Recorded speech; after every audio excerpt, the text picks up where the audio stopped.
Abot sa 12 mula sa 622 na mga kandidato sa buong lalawigan ng Cotabato ang bigong makapag-file ng kanilang Statement of Contribution and Expenditures o SOSE matapos ang May 12 national and local elections. Karamihan sa kanila ay mga kandidato sa pagkakonsehal na hindi pinalad sa eleksyon. Ayon kay COMELEC Cotabato Provincial Supervisor Attorney Myla Luna Bayaw, otomatiko silang papatawan ng administrative sanction kung saan pinagmumulta sila ng 30,000 pesos kung kandidato ito sa pagkagobernador at vice-gobernador, 20,000 pesos sa sangguniang panlalawigan, 10,000 pesos naman kung municipal level.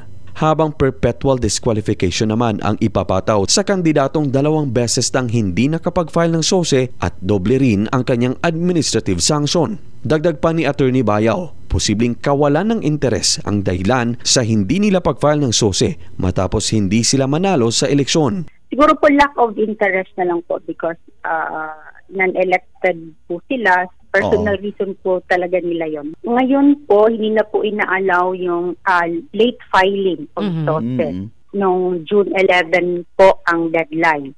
Inayag naman itong may mga kalintulan ng kasong naitala noon sa barangay at SK Elections o BSKE na inaantay na lang ang final order upang sila'y panagutin. Meron na po tayong cases. In fact, we were ordered to issue subpoena to those individuals. Marami-rami na rin from national, local election and the barangay and Sangguniang Kabataan election doon. Madami po doon sa BSK.